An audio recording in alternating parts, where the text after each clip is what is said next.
పాలేరు నుంచి back waters తీసుకెళ్లాలంటే Krishna basin, Godavari basin అనేటటువంటి ఆటంకం ఉండేది ఉమ్మడి రాష్ట్రంలో. అప్పుడు నాకు సాధ్యం కాలేదు.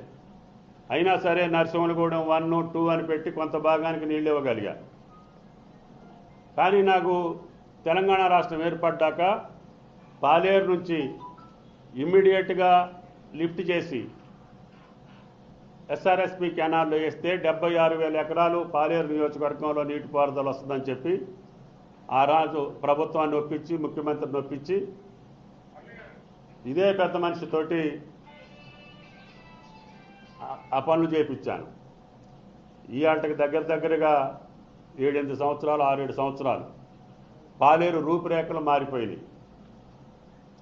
తాగటానికి నీళ్ల కోసం చుట్టాలిళ్ళకి పోయేటటువంటి పరిస్థితి, పశువులకి నీళ్లు పెట్టుకోవటానికి ఊళ్ళు వదిలిపెట్టి ఆవులు, ఎడ్లు తోలుకొని చుట్టాలిళ్ళ కాడ బతికేటటువంటి పరిస్థితి, భరోసా లేనటువంటి బతుకు, పంట చేతికి రాదనే భయంతో అప్పులు తీర్చలేనటువంటి తిరుమలాయపాలెం మండలం.